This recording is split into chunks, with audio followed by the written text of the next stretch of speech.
মণিপুর হল উত্তর পূর্ব ভারতের একটি স্থলবেষ্টিত রাজ্য, যার রাজধানী হল ইম্ফল। এই রাজ্যের উত্তরে নাগাল্যান্ড, দক্ষিণে মিজোরাম, পশ্চিমে আসাম ও পূর্ব দিকে মিয়ানমার অবস্থিত। এই রাজ্যের মোট আয়তন 22,327 বর্গ কিলোমিটার। 1824 সালে মণিপুরের রাজা গম্ভীর সিং বার্মা আক্রমণ থেকে নিষ্কৃতি পাওয়ার জন্য ব্রিটিশদের সাহায্য চাইলে ভারতের তৎকালীন গভর্নর জেনারেল উইলিয়াম আমহার্স্ট এর নেতৃত্বে প্রথম অ্যাংলো বার্মা যুদ্ধ সংগঠিত হয়। যুদ্ধ পরবর্তীতে মণিপুর ভারতের একটি দেশীয় রাজ্য হিসেবে সংযুক্ত হয়। মণিপুর রাজ্যের সর্বশেষ রাজা ছিলেন বোধচন্দ্র সিং।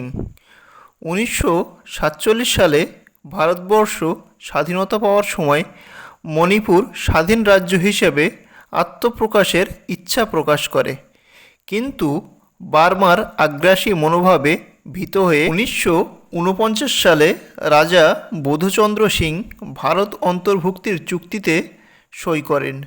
1956 সালে মণিপুরকে কেন্দ্রশাসিত অঞ্চল হিসেবে ঘোষণা করা হয়। এরপর 1972 সালে তা পুনরায় ভারতের পূর্ণ রাজ্যের মর্যাদা পায়। 2011 সালের জনগণনা অনুযায়ী মণিপুরের মোট জনসংখ্যা 27,21,756 জন।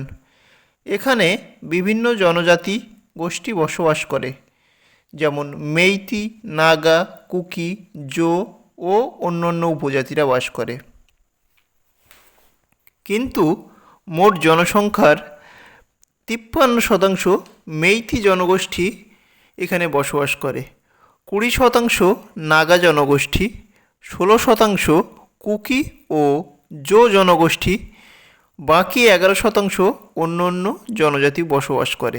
এখানে বসবাসকারী মানুষের 41.39% মানুষ হিন্দু ধর্মাবলম্বী, 41.29% মানুষ খ্রিস্টান ধর্মাবলম্বী, 8.40% মানুষ ইসলাম ধর্মাবলম্বী ও অন্যান্য ধর্মাবলম্বী মানুষের সংখ্যা হল 0.65%। এদের প্রধান ভাষা হল মণিপুরী ভাষা। এই ভাষাতে মোট জনসংখ্যার 53.30% লোক কথা বলে।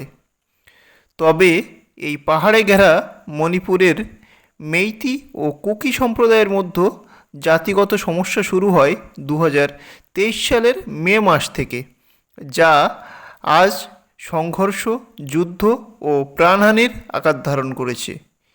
এই যুদ্ধে উভয় সম্প্রদায় আধুনিক বন্দুক, ড্রোন, রকেট গ্রেনেড এর মতো ভয়ানক অস্ত্র ব্যবহার করছে। কিন্তু মণিপুরে এই সাম্প্রদায়িক দাঙ্গার পেছনে অনেক কারণ আছে। প্রথমত, মেইতি সম্প্রদায়ের মানুষেরা ইম্ফল উপত্যকা এলাকাতে বসবাস করে, আর কুকি সম্প্রদায়ের লোকেরা পাহাড়ে বসবাস করে। মেইতি সম্প্রদায়ের জনগোষ্ঠী কুকিদের তুলনায় বেশি শিক্ষিত এবং বিধানসভার 60টি আসনের মধ্যে 40টি আসন মেইতিদের জন্য সংরক্ষিত, যেখানে মেইতি জনসংখ্যা মোট জনসংখ্যার অর্ধেক মাত্র। এছাড়া মেইতি জনগোষ্ঠী উপত্যকা এলাকায় বসবাস করায় সরকারি প্রকল্পের সুযোগ সুবিধা অধিকাংশই এরা ভোগ করেন।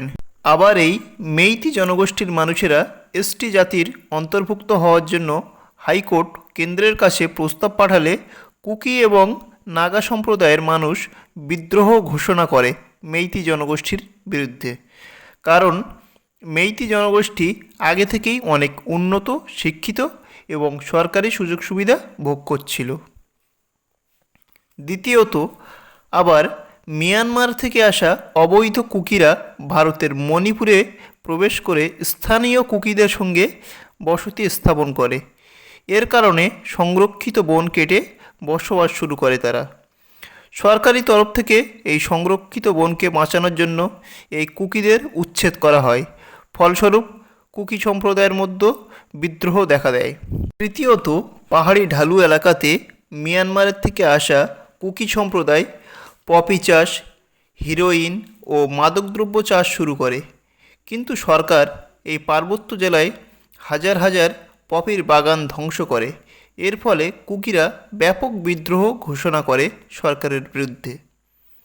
এছাড়া হিন্দু ধর্মাবলম্বী মেইতি জনগোষ্ঠীর সঙ্গে খ্রিস্টান ধর্মাবলম্বী কুকিদের ধর্মগত বিরোধ এর কারণে দুই গোষ্ঠীর মধ্যে সাম্প্রদায়িক দাঙ্গা চলতেই আছে। তবে এই দাঙ্গার পিছনে চীনের মদত অন্যতম। তাদের দেওয়া অস্ত্র দাঙ্গার অন্যতম হাতিয়ার হয়ে উঠেছে।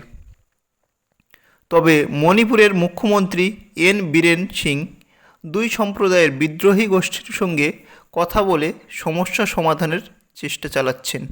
সীমান্ত অনুপ্রবেশ, মাদক সমস্যা, ভূমি ব্যবহারজনিত সমস্যার সমাধানের প্রচেষ্টা চালাচ্ছেন তিনি।